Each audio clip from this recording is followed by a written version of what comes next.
In this very special episode, we are going over the best commander card at each letter of the alphabet. I'm Mia, and I like watching the jellyfish swim at the aquarium. I'm BZ. I never forgot my ABCs, and I know the ABCs of this channel. Always be Card Kingdom. Always buy Card Kingdom, the sponsor for this channel, because they've got a little scenario where if you spend $50 on the site, you get free shipping, which is actually a huge deal. Just remember, ABCK. We love them there. Go check them out. Use our link. Tell them we sent you. We're also sponsored by Dragon Shield. Best sleeves in the multiverse. Good sleeves. What do you think ABCD means? It's obvious. 5% off your order if you use code NERDS at checkout, though, so that's something pretty real. Now, Mia's going to call you a liar. You are a liar. There's going to be Moxfield somewhere in here, and you're a liar. We also have a Patreon if you want deck audits. We don't have live streams anymore. We have Patreon. Help us send the cats to college. Get your decks audited in the meantime. Go check it out. Yeah, that'll help them out. They'll be like, Mia Largo called me a liar and then told me to get comment on that I called you a liar. She told me to go to the Patreon, but she called me a liar. We're going to go to our next little announcement, which is that remember that Magali Kickstarter, the playmat Kickstarter we talked about like a few weeks ago? It's almost over. There's only 4 days left. Need I remind you, this is one of the greatest Magic the Gathering artists who has ever lived. She has such gorgeous artwork, and each illustration is extended, so you can see more of the art than you ever thought possible. There's some really pretty ones, like, I think my favorite's the Dominaria United Stained Glass one. Yeah, there's also Ariette, Huntmaster of the Fells, Narset. You know, I've always had a fun story about Huntmaster of the Fells. My friend, shout outs to Zach, when we were like teenagers, he opened one in Dark Ascension, and he was like, guess what I just pulled? And we were like, what was it? He's like, rhymes with Muntmaster of the Mells. So I always think of it as Muntmaster of the Mells. You can get your Muntmaster of the Mells playmat along with many others through this Kickstarter. Use the link in the description. Let them know we sent you. Support one of the greats. But for real, we're going to get into the A to Z's of Commander. These are going to be the most powerful cards, and there's going to be 3 of them on the list. BZ's runner-up, my runner-up, and the one that we agreed upon as the most powerful. Yeah, so you're going to have to let us know whose runner-ups you agreed with more, because we got to make everything into a competition on this channel. This is not a CEDH list or a CEDH channel, but you're going to see a lot of cards that see play in CEDH, because there's the same ban list, and the strongest cards in EDH, a lot of them overlap with the strongest cards in CEDH. You're not going to see, like, Spell Pierce on here, because this isn't a CEDH channel. But I'm sure you'll see a lot of the best cards in the format, as this is a best cards in the format video. So what better place to start than with A? The letter A, I remember it fondly. I kind of remember that one worm in the apple. That's why I think about the letter A. Ooh, yeah. Richard Scary. That really dates me right there. What is Richard Scary? It's like a cartoon thing from like the 90s. You know what? Doesn't matter because it's not Magic the Gathering. What is your runner-up for A? There's a lot of powerhouses at A. I will say not every letter is of equal caliber. There are a lot of slacker letters on this. We're going to get to like J, X, Q, and Z, and they get really weird, but there's a lot of powerhouses in A.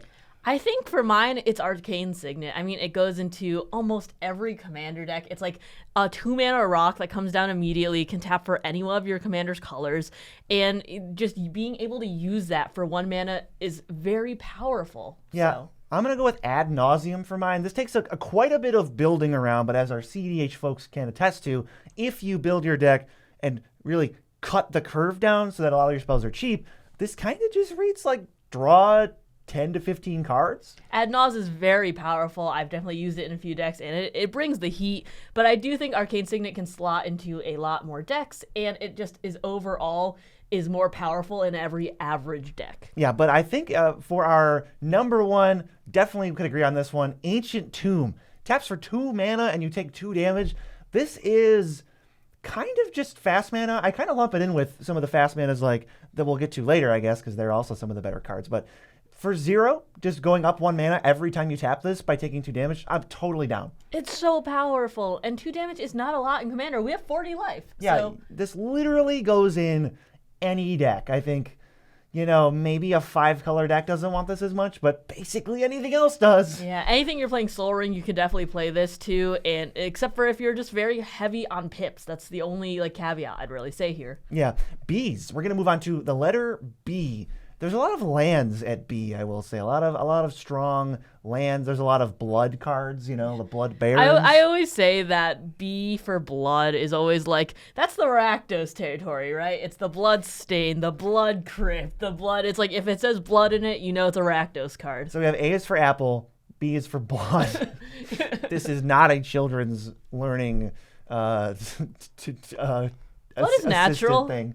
So yeah, let's go to my my honorable mention. My runner-up is Bloodstained Mire. I think the fetch lands are pretty broken. They're some of the best lands, if not the best mana production type lands that have ever been printed. And I do think that, maybe it's not the most fun runner-up, but we got a fun winner for B. So I think my runner-up is going to be Bloodstained Mire. I mean, Bloodstained Mire is my favorite fetch land, but I think that Boseiju Who Endures is my pick for the runner-up. I think that's so powerful having a spell onto the ability of this land, also being able to play it for an untapped forest, and then just being able to channel it so cheaply to destroy something really powerful on your opponent's board that can barely be interacted with. Like, you can't counterspell Boseiju. Boseiju's so good. Our winner, though, for B is Bolas's Citadel. It's 6 mana. You can cast the top cards of your library by paying life instead of its mana value. So similar to like an ad nauseum, you can just turn life into cards, except this also puts them in play, meaning that once they don't answer Bolas's Citadel,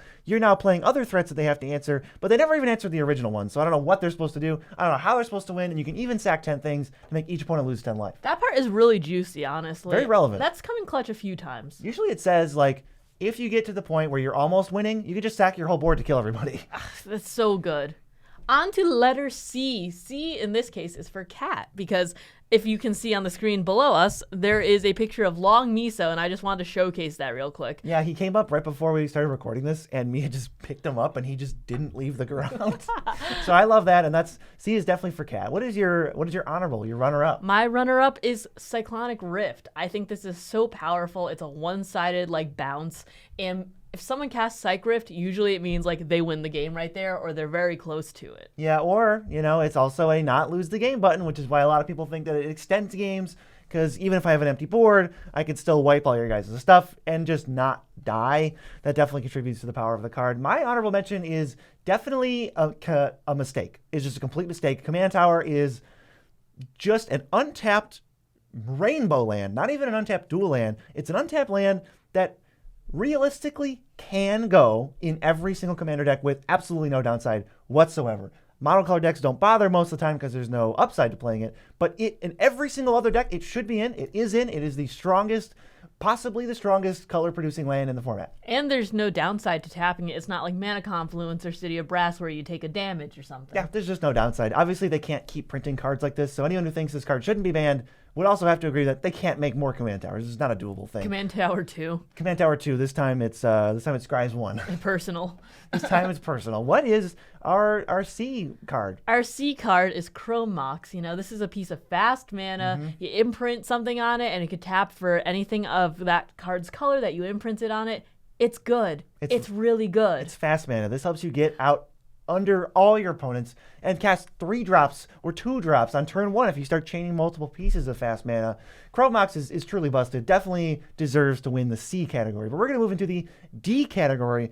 I'm not sure what D is for. D is for dank memes. What was that? No, don't worry. What was that? Don't worry about it. We actually have the same runner-up here. I think, honestly, the D category, very weak. Spin that how you will. For Magic the Gathering, it is very, very weak. There are 2 standouts. One of them is our runner-up. Surprisingly, Dockside Extortionist. We both agree on this. Dankside is so powerful. It's a ritual that can be flickered just to make it again. It comes down for 2 mana. And people, there's really no downside into putting it into any red deck that has the budget and can run it. Yeah, but it's really hard to beat Demonic Tutor. Diabolic Tutor sucks. Demonic Tutor, that's our vote for best D card. It's literally the best card in your deck at any moment. It is a sorcery, but for 2 mana, that is a rate to hand, is a very efficient rate to get any card for any scenario. I've used D-Toots on a lot of things. The WinCon, I've used it for Command Tower before. It's just a really good card, and the rate, it's it can't really be messed with because it's not like it's going to the top of your library where someone can mill it away or make you shuffle or whatever. It's just straight to hand. Yeah. If they let it resolve, you're in trouble. There is no 1 mana tutor to hand card with no downside. So this is the cheapest we ever have to find any card to your hand. Once you add a mana, it becomes fine. Grim Tutor is just fine. And then once you've got another mana, Diabolic Tutor just sucks, and then knowing you shouldn't play it. Plus, the fact is that since it says any card, you don't have to reveal it because there's no like caveat to like, with Mystical Tutor, it asks you to find something specific. So you have to show everyone that you found something specific. Demonic Tutor goes, just find a card. As long as you have cards left, it's a legal target. Keep your secrets. Keep your secrets. What is the next letter in the alphabet? The next letter of the alphabet is E, and that's E for Eepy, because we didn't want to leave Amber out of this either. So E has a lot of really cool cards. I think my runner-up is Entomb. I mean, it is a conditional tutor, but is 1 mana, it's at instant speed, and goes straight to the graveyard, which has a lot of potential for combos. For Reanimator decks and some kind of combo decks like that, Entomb is better than Demonic Tutor, because if I'd rather have it in the graveyard, putting it in my hand, if it's 8 mana and I can't cast it, actually doesn't do me that many favors. I now have to discard it also, but just putting it in the graveyard at instant speed, this card is way undercosted. They're never going to print anything like it again. The closest we've gotten is getting a non-legendary card at sorcery speed for 2 mana. Not worth it. Not the same. And Buried Alive is like creatures for 3 mana. Mine is Enlightened Tutor, although I do have to shout out my favorite card of all time, Imperial Archangel. It also starts with E. But Enlightened Tutor, it's up there. I think the fact that it can go get fast mana is really strong, and I wasn't sure. Honestly, the 3 E's we have, it's a really close race. I mean, Entomb's great, Enlightened Tutor's great. I think even better than Entomb, maybe. And what's our E winner? Our E winner is Esper Sentinel. This is Ristic Buddy over here. He comes down for 1 white mana, and he'll draw you so many cards if he doesn't die. And if you have any counter synergies, you can make sure people won't pay for it, so that you actually get the cards out of it. It's tough. Esper Sentinel is an absolute white staple. Is it better than 2 conditional tutors? Well, not 2, but either one of those conditional tutors. I think so. I think so too. I mean, again, I'm going a lot by how these slot into decks, and Entomb and Enlightened Tutor, you don't run in every deck. But I think the majority of white decks that have the budget for Esper Sentinel would put it in. If like given 90%, yeah, at least. So let's go to F. F is for free. Sometimes Magic cards want you to pay mana for them. Screw that. We're going to just not cast them for any mana. If you can think of a few free F cards, feel free to do that. We do have some of our favorites, though, at F. Just to, not as the most powerful, but I really like Field of the Dead, if you didn't know. Really? One of my favorite lands, if not my favorite card, one of my favorite cards to play in Commander. I wish I could put my favorite as my runner-up. It is Farewell. I love my boy, but it is not the best card in Commander at the F slot, not unfortunately. Even by a mile. We have the same runner-up, actually, and it's Fierce Guardianship. We don't like paying for our spells. That entire cycle is cracked, and it's amazing. I mean, it's a little conditional, the fact that you need your commander out, and you do need to counter a target non-creature spell. Yes, there's also Force of Negation, didn't make the list. I think that's clearly worse than Fierce Guardianship, so neither of us wanted to pick that one. But our number 1 F card, Force of Will. It's free. It's unconditional in terms of what it counters. You do need to pay a card, so it is a 2-for-1. But getting that tempo advantage is like a monstrous advantage. You're gonna win those games as long as you can recoup the card in some ways. But if you're trying to go fast, sometimes it doesn't even matter. And this is one of those cards where you can't play around it, because it's like if people see you tapped out, they're gonna be like, oh, well, I could do it. And it's like they can't stand to think about like, maybe they have Force of Will in their hand. Like, you can't stop to think about that and then not cast your spells, because that's bad on you. But having Force of Will means you can play these mind games with people and can hold up that interaction even though you spent all your mana. Yeah, if somebody's dead on board and they pass with 5 mana up, I usually go, okay, you probably have Ink Shield, and I attack you accordingly and figure it out. This is like you tap out and spend all your mana, so now I'm supposed to assume you have more spells to play. It's just not how it works, and Force of Will can definitely take you by surprise. It's so good. Next up, we're on to G. G is for green. Green is very good, and good also starts with G. Thank you, VZ. I didn't know that G started the words green and good. It does. But my runner-up here will be Gamble. It is another tutor, and the card you pick may go into the graveyard. But if you play this early enough, especially turn 1, this can be absolutely brutal. You have all the cards in your hands. You slap something down, usually something that doesn't matter goes to the graveyard, and you get the card that you want anyways. Yeah, this is the only red tutor. Pretty much the only red unconditional tutor, and it comes with a decent downside, but I think the black decks are still dying to play Gamble for sure. Mine is another land. It's Gemstone Caverns. BZ loves land. I love lands. Lands are criminally underrated, and I think if, I do want to see what your guys' alphabets look like, but I bet lands are criminally underrepresented on those alphabets. Not in this G part, though. Not in this G part, because Gemstone Caverns is very, very strong. It is kind of, I think about it like this. It's basically Chrome Mox, but you can't be going first. It has to be in your opening hand. But otherwise, it's just a land, because Chrome Mox is plenty dead in the late game, too. This is just a land in the middle of the late game, which is totally fine. But speaking of lands in G, we have the one that I feel like everyone and their parents even know. Gaia's Cradle, perhaps? This is not up for debate. Gaia's Cradle is the best G card in Magic. There's no question this card is not even remotely fair. It's one of the best cards in Commander, period.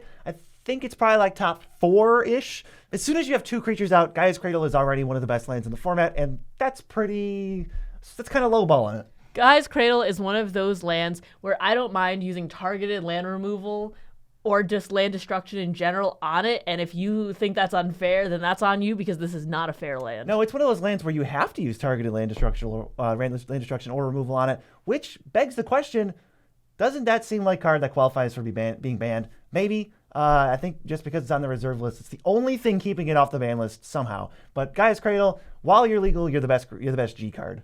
I'd love to see them try to print something better than this. Moving on to H. H is for human, which is where my runner-up comes into this. It's also the most common creature type, although I will say H's, compared to the rest of them, pretty weak sauce. Pretty stinky. My H card is Hermit Druid. I mean, this is one of the old kind of like, ooh, if you don't kill that, you're going to lose immediately. It's combo potential, it's strong, and it comes down for so cheaply. Yeah, the fact that you don't have to put basics in your deck makes it just so that you could pay a single green mana to rip your entire deck into your graveyard right away. Obviously, that has serious advantages, but I think even playing fair in casual Commander, if you have 10 basics in your deck, putting a 10th of your library into your graveyard for a green and drawing a basic land, because it puts the basic land into your hand if you find one, is kind of redonkulous. Although, I think Humility is even more redonkulous as my runner-up, just because it shuts down Commander games almost no matter what is happening and kind of spits in the face of the entire format. Absolutely. I mean, I think there's a lot of cards like that. I know we didn't mention it in D, but like Janth Magistrate, I know a lot of people argue that shuts down the entire game and spits in the face of Commander. But I feel like Humility is one of those things where people talk about it a lot. It's a lot of talk, and it's not as much action. It's not a lot of action because nobody plays it because it's unfun and miserable. Yeah, but you can say that about a lot of other stuff that people play too. I don't know. I've run into the wild against more Armageddons than I have against Humilities, and someone was like, if you ever build Kalia, you're going to have to deal with so many Humilities. People are not... Here's the thing. Haven't dealt with one. Here's the thing, though. Armageddon can win the game, and I'm sure you've dealt with Armageddon in the context of winning the game. I don't even know how you play Humility and the game doesn't take like 10 more turns. That's fair. Like it's just ridiculous. It just slows the entire game down. But as far as we could tell, those were 2 of the only good H's. The winner of H, though, is Hullbreaker Horror. Kind of a weak one in terms of winning, although Hullbreaker Horror is still a busted Magic card. It's really, really good. It's uncounterable. It's got flash. And not only can you chain together your own stuff to re-trigger it to then trigger this again, you can bounce their stuff, bounce their spells before they even resolve, making it really hard to kill, really hard to take over, and kind of a control's dream. This is how you can play control in Commander. I've seen this, like, you bounce like baubles and stuff and keep playing them, and it goes, no, no, no. This is like pretty... I see this a lot in, like, control decks, and this is not a fun card, but this is a win con, and this is good. Yeah, it can go aggressive to combo with itself, and not with itself, but it can combo with like 0 mana rocks and stuff, or it can go defensive and just shut down the game while you crack in for hopefully more than 7, as the game will take a long time, but you will dominate the game. Let's go to I. What's I for? I is for I have interaction. Sure. I mean, we often do have interaction in games because that is what Commander's for. This video is 5% educational nonsense and 95% useful content. My runner-up is Intuition. This is a card that I'm kind of also surprised is not banned, just because Gifts Ungiven is banned, and you can do a lot of the same things with Intuition. The common thing is I think you get Breach LED and Savine's Reclamation with this, and then it doesn't matter what you give me because I'm going to start flashing it back and stuff. So that's a CDH thing, but I think just in general, being able to tutor your 3 best cards, get one of them, and then if any of them have recursion or if all of them have recursion, have access to all of them anyway. That's juicy. Mine is Intruder Alarm. This is a busted card. I can't believe it's been reprinted yet again in the tails. It's like a couple dollars right now. It was definitely a lot more before then, but You did a little mini spec on this one. I did a mini spec, and that was before we had the spec game, and I have like 10 of them sitting at like when I bought them for like $1 each. Yeah, mana dorks and bouncing and casting spells and triggers just make this thing combo with a ham sandwich. Whenever someone's like talking about a card and they say it combos with Intruder Alarm, and then they try to tell me that the first card is broken, I'm like, Are you sure it's not just Intruder Alarm? Intruder Alarm is one of those cards that whenever something new comes out and someone, discovers a new infinite combo, the comments all roast them and like, oh, finally we broke Intruder Alarm, guys. This is the KCI. Yeah, you just won with this like 2 games ago. You played White Mane Lion and just went off. I did. I mean, I have a Galadriel deck, and you get procs for like having creatures ETB. So this is really good with that when you can bounce stuff and just have it like, just generate infinite mana.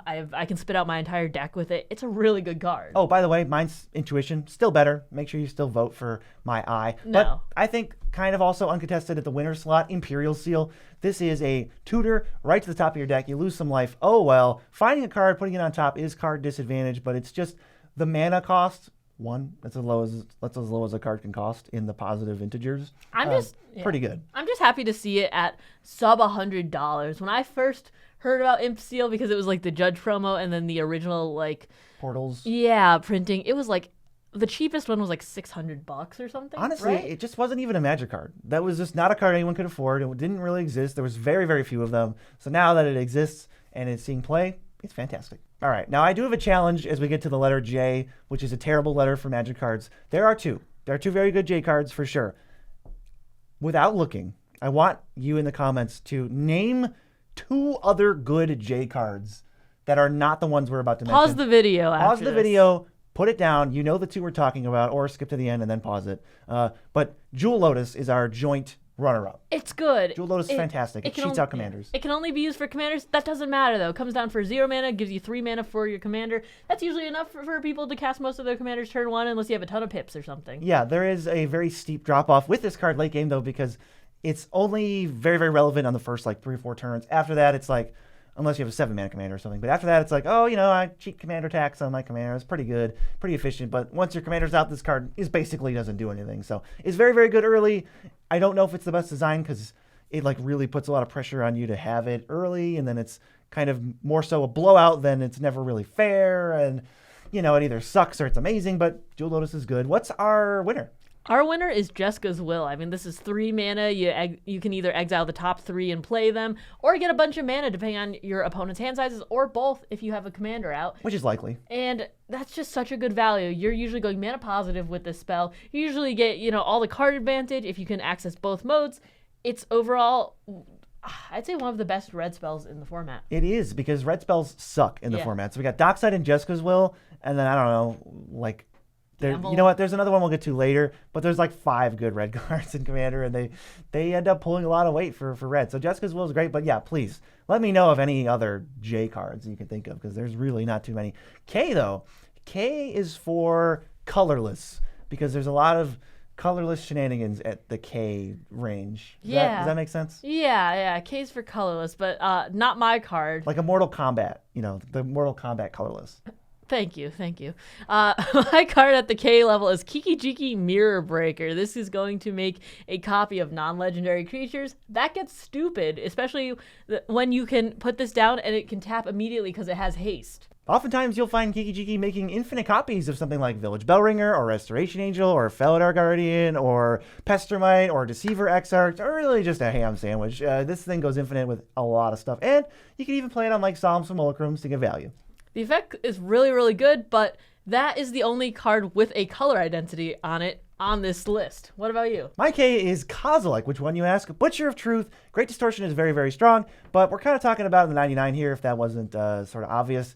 So Kozilek draws 4 cards, is Annihilator. If you cheat it out early, whether or not you get the 4 cards off casting it, if you're either ramping to the moon or just through the breaching it or something, some kind of, that's just an example, sneak attacking also works. You take somebody out of the game because all their lands are gone because they have no other permanents. Kozilek, so good. I have that in Silvala. It's just a really great top end, and it can fit into any deck because it's colorless. I think which one of us wins on this one is pretty close. Kozilek, Kiki-Jiki, they're both pretty good. Juicy. Pretty good.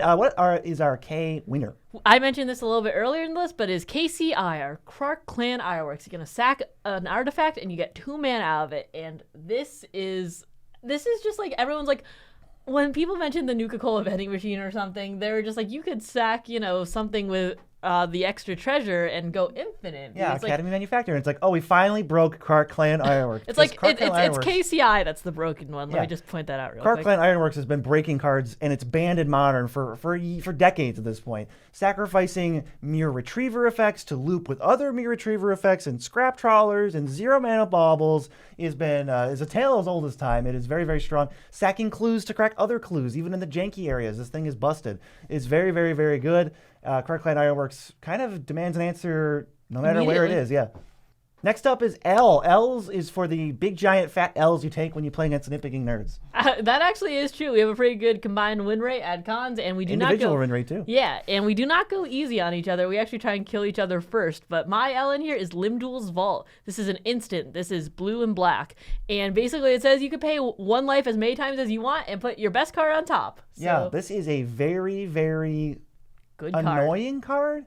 Where it just takes forever to resolve. Like, just the sheer, like, physical movement of this card takes, like, 30 to 90 seconds, maybe more, because you have to go look at the top 5, put them back on any order, then look at the top 5 again, and if you go deep enough, you're not even seeing the same cards in the same order. You might be seeing different piles in different orders, and it's just a complete headache. It's a great card, though. Ultimately, yeah, 2 mana, put your best card on top is what this says, as long as you have enough patience. That's very strong. Yeah. Mine is Lion's Eye Diamond, very niche card, but it doesn't really do anything unless it's comboing forever. There's like Muldrotha type stuff with this. There's Censored that we'll get to later combos with this, and we've got a good card. But I don't think it's the number 1 card. I think there's a slightly smaller, more bite-sized version of Lion's Eye Diamond, if you don't know what that is yet, that I think is number 1. We love it. It's Lotus Petal. This comes down for 0 mana, and you can crack it immediately for 1 mana of any color. This is another thing that can go into any deck. This is fast mana. I think it's good. Yeah, it's maybe fast mana is questionable, but it's certainly one of the best ritual type effects. I mean, you could argue whether it's fast mana or a ritual, depending on how you define each. It's one of the best whatever you end up on. Yeah. If your commander draws cards or replaces itself right away, highly recommend this card because it just puts it down a turn sooner. It's not like some of those other fast mana spells where they continue to stay and dominate. It just gives you a nice burst and you can take advantage of that. What is M for? Can anyone think what M might be for? Is there anything that How about Moxfield.com, the best place online to build a deck, and you should also follow us. Yeah, I guess we'll just use that as a stand-in. While we're here, why don't we just talk about it? We actually use Moxfield for all of our decks. It's sort of like the best way to build a deck online. Kind of has really intuitive UI. They're releasing new features constantly. Sort of like I wish we could have thought of something else, but I guess we'll just go with Moxfield. Moxfield is great, though, and we love them, and go follow us, as I said again. But we have all of our decks on there. You can check things by price. You can check things by whether it's actually legal in your deck or whether it came out, and we're awesome, so go check them out. Wow, okay. Wait, they're awesome or we're awesome? Doesn't matter. Anyways. Both. Okay, so what's your M? M has a lot of cards in here. Mine's going to be Mox Diamond. Mox Diamond comes down for 0, and you have to discard a land from your hand, and then it'll tap for 1 mana of any color, and it sticks around. It's not any Lotus Petal. It'll just be there. This is a very, very strong card. So this comes out immediately, and you could just start not comboing, but just spitting stuff out. Yeah, Mox Diamond might be better than mine. But, audience, you're the ones voting here on the runner-ups. Mine's Mystic Remora. Mystic Remora is pretty silly. It draws a lot of cards over the course of the game. It's very little mana investment, oftentimes 1, 2, or 3. Wait, no, it can never be 3. 1, 2, or 4 mana spent on this card, and that's just like the return you get on it is unheard of. But hard to compete with what I think is literally the single best card in the format. Not really even that close. It's Mana Crypt. Mana Crypt is 0 and makes 2, and taking 3 damage is almost nothing. I hear a lot of people, when we talk at cons or something, saying Mana Crypt is bad. Or worse than Soaring because you take damage. And the answer is you're not winning fast enough. That is actually the answer. Mana Crypt... If it can kill you and it's not like I'm on the wire, I'm just got to draw the right card. It's like you're just not playing a fast enough deck for for Mana Crypt. Right, like you shouldn't be losing 5 flips to Mana Crypt because that means on average it's in play for 10 turns, and getting 20 mana over the course of the game for 0 mana just puts you in a position where it's hard not to win if that's not interrupted. Yeah, if you're playing it and your games are taking 10 turns and you're not just like, I guess this is an artifact synergy deck, and you like know the risk going in, then it's like you're not playing a deck fast enough. Right, we're talking 3 drops on turn 1, 4 drops on turn 2, just unbelievable card. We don't need to talk too much about how great Mana Crypt is. Let's go to N. N's a little bit trickier. There's not a ton of good N's. I think the runner-ups are good, but then I do think the number 1 N kind of blows it out of the water. Mine is Natural Order. Sack a green creature, go find any green creature. This mostly puts, let's see, maybe like Woodfall Primus. In Legacy was known for Progenitus, but like Protean Hulk and Craterhoof were the 2 I think of the most. I think that you're just biased because you love your Hulk combo 4 mana lines. Hulk. 4 mana Hulk is good. And you love the graveyard, and you love green, 4 mana and you Hoof? love sacrificing stuff. Every elf ball deck that plays Craterhoof and is not holding back on power level should also play Natural Order, for sure. Natural Order is definitely good, but I think B's a little biased. Mine is Nykthos, Shrine to Nyx. I know we said lands are a little bit underrated. I want to make sure we put some good ones in here. But Nykthos is so crazy. I mean, especially in the monocolor or 2-color decks, it's going to come down and you pay a couple mana into it, and you get, what, 10, 12 out of it, depending on how big your board is. Even 5 is great. Even 4 is great because this land enters untapped and makes mana. So, like, what's the downside? Very little, especially in a 1 and 2 color deck, which is where you would play this anyway. Now, Nykthos is pretty great. But our next one kind of also card that is good with Nykthos because it's got 3 black pips in its cost. Necropotence is busted card draw. Paying 1 life to draw a card is messed up, even if you don't get to access it until the next turn, because that's a lot of cards. And it's not even card draw, because if someone says every time an opponent draws a card that this doesn't trigger it, it puts it into your hand. Yeah, so something like Nekusar won't see this, Orcus Smothering Tides Bowmasters won't see this. Yeah, they don't see it, so it's not even card draw. It's worded the best way possible. It really is, and even when you discard the cards, they don't get exiled immediately. There's a trigger to exile them, so you can bring stuff back somehow if you want. Flash in Necromancy, for instance. That's pretty good. Necromancy, Necropotence. N should have been for the Necromancers, I think. I don't even know if we said that N was for anything, did we? It's for Necromancers. Retroactively for Necromancers, for sure. Yeah, Necropotence is busted. 40 life is too much to start with to make this not one of the best cards in the format. L, M, N. O is next. O is next, yeah. Okay, O is for O, and O is also going to be for Opposition Agent, for me at least, because this card is nasty in Commander. It can be flashed in, and anytime your opponents are going to tutor, you go, no, actually, I'll do it for you, and I'll pick your best thing. Losing access to their best card in addition to you gaining access to it, because it's kind of in this exile zone, is very brutal. This gets worse. This gets more powerful at higher powers, so I think if you're going to bring this to a 6, table of 6s out of 10s for decks, it might not do that much. You might snipe a Terramorphic Expanse and feel bad about yourself, but, My friend James held this up for when we were playing lower power decks because I think he forgot it was in the deck, and he had to use on my Terramorphic Expanse because nobody else was doing anything. Yeah, so it was just a dead card if you didn't. Mine is a weird stacks piece you might have forgot about. It's Overburden. You playing things has you bounce lands back to your hand. Really completely unfun. That is unfun. Rule zeroed right out of the format. I think it's creatures entering, non-token creatures entering causes lands to bounce back. And it's just so brutal, so hard to play around, especially in the early game, although it does fall off a little bit later in the game. So Overburden versus Opposition Agent. I might lose this one, but I don't care. What's our number 1? O is Otawara, Soaring City. We do love the channel lands here. This one has a lot of utility. The channel cost is not that expensive, and just putting it in place of any basic island is such a good swap. You will love yourself for it. Great utility. I don't think O's were that strong. Overburden, Opposition Agent, Otawara, not as heavy of hitters as we've seen in the previous parts of the alphabet. What a great way to say a sentence. Let's move on to the next letter, shall we? Which is P. P. What does P stand for? P stands for pretty decent, I think. It's pretty decent. P is pretty okay. That's how we describe all the new spoilers. That's pretty decent. Yeah, and then it's also for the Phyrexians, one of the biggest creature types in just Magic in general that people love, and we love them too. Possibly the most common starting word in Magic, Phyrexian. Bleh. Yeah. They just put anything after that. And that's my card, is Phyrexian Tower. I think this is my runner-up because it is a land, and it can go into any deck that runs black, and it's also a free sack outlet that gives you mana on top of it. If you have the creatures to throw into it, it's better than most lands in the format. Protean Hulk is mine because I just love Protean Hulk, and I think when it dies, tutoring any number of combinations of cards that essentially win you the game immediately. My new one has been Grand Abolisher, Samwise, Cauldron Familiar, and a Sack Outlet in CDH, but there's also the Cephalid Breakfast combo, which is also a CDH thing. There's also just a more casual version of finding loops to eventually get Kiki Jiki off, or karma guiding it back to then go get Revel Arc, which is kind of janky, but it still goes infinite. I think Protean Hulk's great. I think Protean Hulk is really, really good. I think it fell off a little when people can't Flash Hulk anymore. I mean, that was all the rage a few years back, but it's still a lot of value when to be able to just kill it immediately and get some of your best stuff onto the field. Like with the Phyrexian Tower, you just sacrifice it right away. Our cards work very well together, but our number 1 P card is Peer into the Abyss. This is 7 mana, but basically lose half your life, draw half your library. And having that much card advantage, there are a lot of combo potentials for this, but how can you really lose when it says, okay, draw 40 cards? Right, that's the thing. Especially with no max hand size, if you have a Reliquary Tower in your deck and you haven't played a land yet, you're probably going to find it, or a Thought Vessel or something.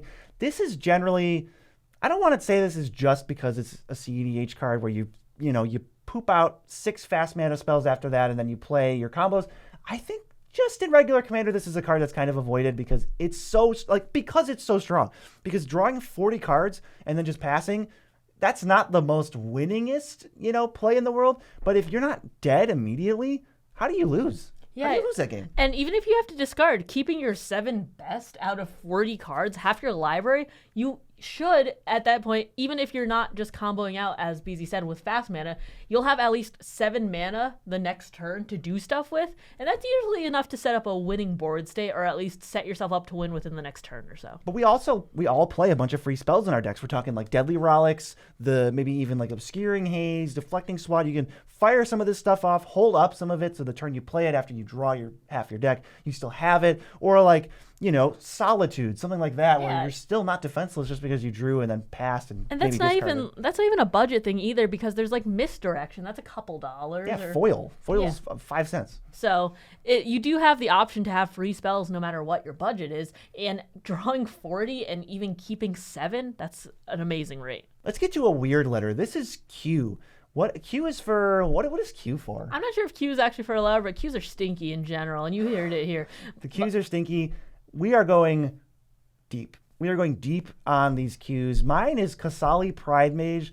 Just a 2-mana 2/2 that you can pay 1 in sack to naturalize something. Not even your first go-to option for a creature that naturalizes, or a creature that costs 2 mana and says 1 sack naturalize, because we also have Cankerbloom and the Flash Kethar or whatever over in the C category, but this is Q. So I guess Kasali Pride Mage is my runner-up. It's fine. I don't play in any decks, but my runner-up, I do play in a couple decks. It's Quest for Renewal. Every time a creature gets tapped, you're going to put a counter on it. If it has 4 or more counters on it, all your stuff untaps during every player's untap stuff. And it's just really good. I play in Lathril, so having all of the elves untap and just being able to do it again, it comes down for 1 and a green, and that can just set up for some nasty stuff in the mid to late game. You had it in Svella for a while. I think I do still. It's great for creatures with tap synergies and that, like Manadork.dex. It's great for those. Our number 1 Q, I don't know if you can even guess it off the top of your head. It's Quirion Ranger.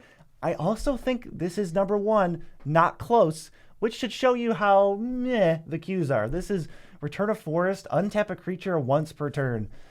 It's totally fine. This does have some infinite combos with like a Shia, because if Quirion Ranger is a forest, you can return Quirion Ranger, untap a creature that makes more than 2 mana, more than 1 mana, and then replay Quirion Ranger, going infinite with that. So it's a scary card.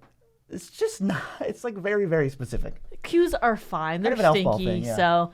yeah, it's definitely an elf ball thing. I play it in Sylvala to get that extra mana 2 combo off, but like... it's not bad, but I bet if you lined up all of these cards, people would be like, why is Quirion Ranger here? Because there aren't that many Q cards in general, and especially there aren't that many good ones. Yeah, wasn't there like less than 100 Q cards? I'm not actually sure. I don't know. There's a few that were like, sub 100, sub 40 even. You know what? I think there's a letter coming up that we have the numbers on. But not right now. We have R, one of the most popular letters.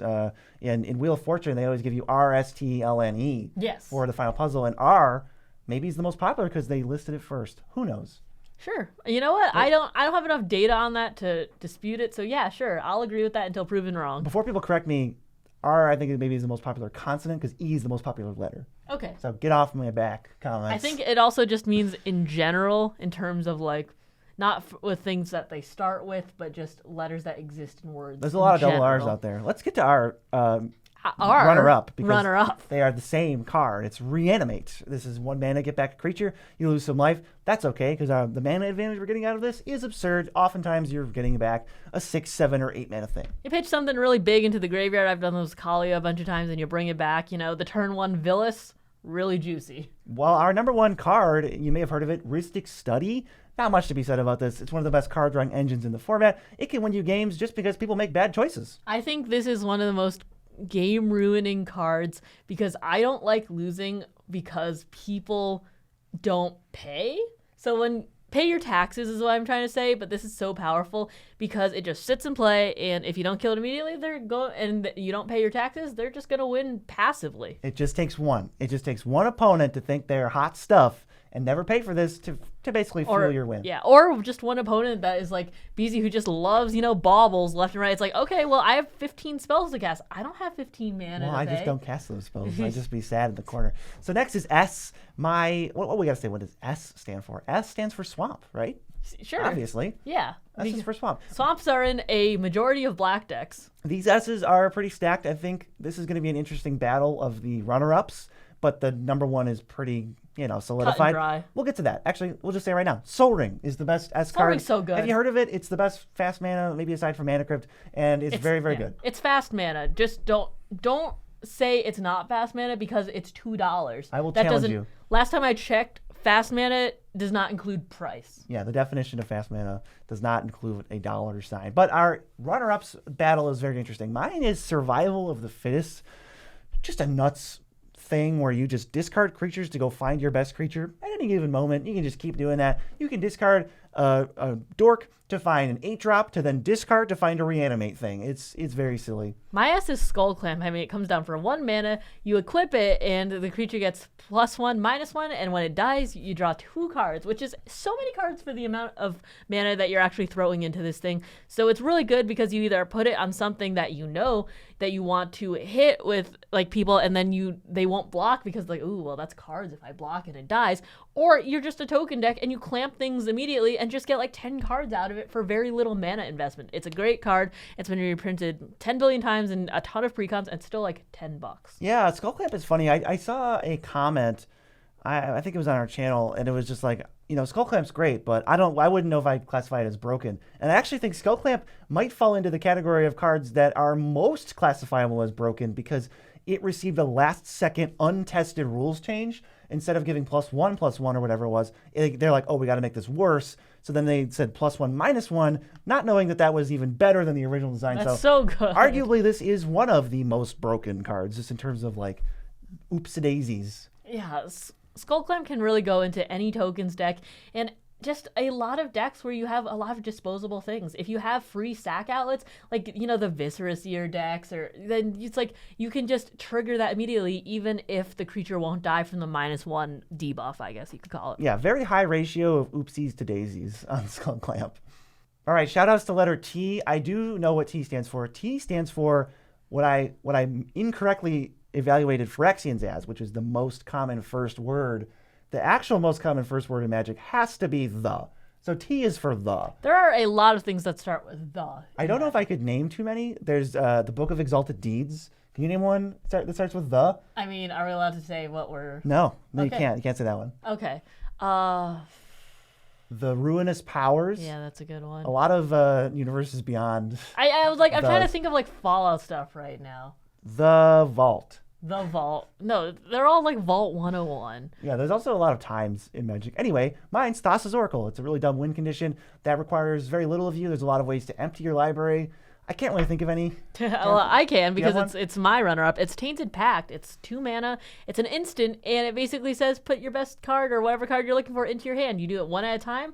So it's just ooh, not feeling that one. Try it again. Well, very notably, Tainted Pact requires you to be playing only one of every card in your deck. So if you have basics, you have to have only one, in which case this is a straight-up tutor. that nukes some of your library, or it's a way to just rip through your entire library if you are never satisfied or trying to resolve a Thassa's Oracle. It's just value in general, though. If you're not playing any basics, which if you're in like 3+ colors, even on a budget, it's still pretty easy to do that. Let's not forget snow covereds. So yeah, so you can run it in basically any deck that runs black. Yeah, but we're going to go with the One Ring as our number 1 T card.